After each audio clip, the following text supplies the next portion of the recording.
I'm Alan Walker, this is Chat Talent, and I'm here at Unleash in London, and I've got Lewize Crothers with me today. So Lewize, tell us a little bit about who you are and what you do.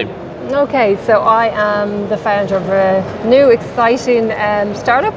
We're based in Ireland at the moment, so it's called Exit Entry. And we are developing an app which showcases third level students, so university and college students, emotional intelligence and soft skills. Okay, so excellent.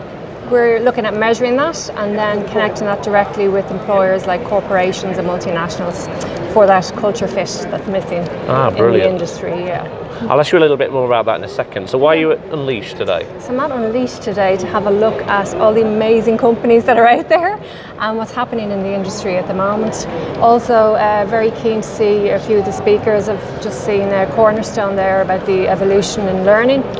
That was really interesting. And keen to pick the brains of the startups and companies that are here 3 or 4 years. And I've got seed funding and how they did that. Yeah. Lots of learning. Yeah, exactly. And actually everyone's been really great and very open about that. So it's lovely seeing the growth even with companies who may have started initially with 2 or 3 people, and now 3 years on they've got 90. So like that's just the dream. That's exciting. Definitely. Yeah, exactly. So what kind of got you into this space? Because I know it's not your background, is it? You're not from HR, recruitment as such. No. I'm one of those oddballs that has no HR experience and no technical experience. I'm saying that's not necessarily a disadvantage. Yeah. Oh, sorry. Yes. Yeah. So it's an advantage. Yeah, advantage. Maybe so. A different set of eyes. Isn't that what they absolutely. say? So yeah, my background, I have nearly 20 years experience in design, so that would be brand development and project management.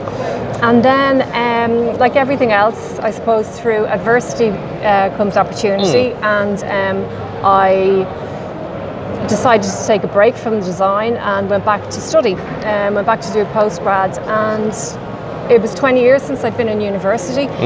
But very quickly I realised that a huge amount hadn't changed. Okay. So we're looking at this sector where tech is changing all the time and access to information.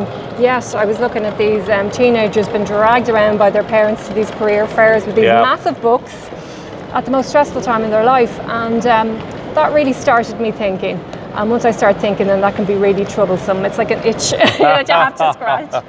So so obviously like the last year we've been looking at market research and around that, and what the product started at obviously is very different now, because we've gone out to market and we've spoken with students, we've had focus groups, and we've spoken with large multinationals and corporations, which has really led us to refine our product, and really we're now at a demo stage, a prototype stage. Okay, and, excellent. Not quite ready to go to market yet, but definitely there's been huge development in the last. How far off do you think you are?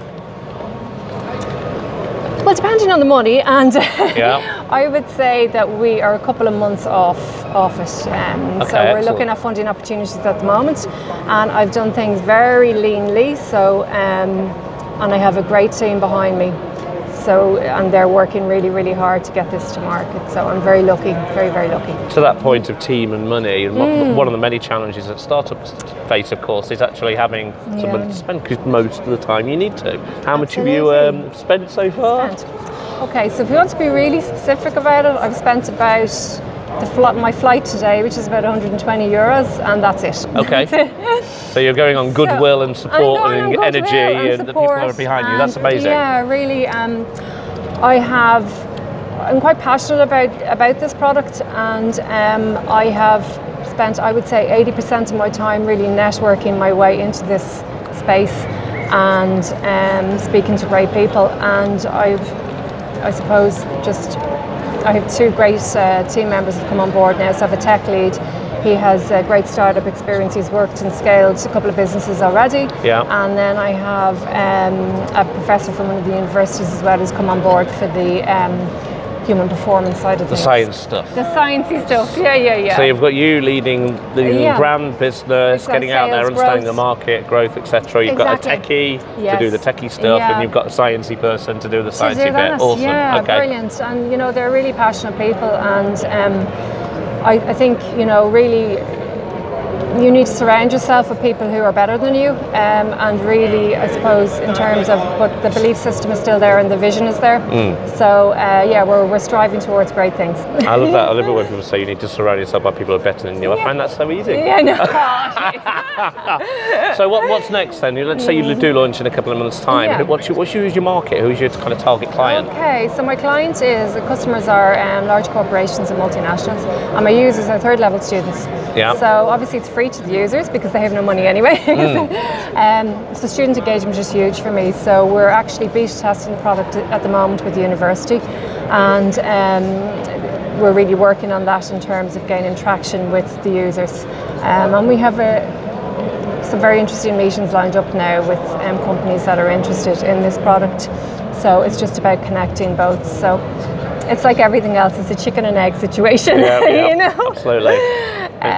But we're definitely, our timing is right, and we're definitely, in terms of the product, we've kind of flipped it on its head, because I'm really looking at it from a student-centric point of view. And from my experience, and having speaking with third-level students, there's a real disconnect there in terms of a confidence to be able to engage with these employers. So we're really looking at breaking down that wall, for want of a better words, and just building something which is really student-centric and engaging and fun, and doesn't look corporate, but at the same time has an amazing opportunities for them, and kind of building a collaborative community within that as well. Excellent. Well, listen, Louise, thank you very much for your time. No, that's thanks awesome. for having me. Yeah, I'm going to keep a very close eye on Exit Entry, and look forward to seeing it when it's all singing and dancing and launched in a couple of months' time. Excellent. Thanks, thank you. Alan. Thank you. Take care.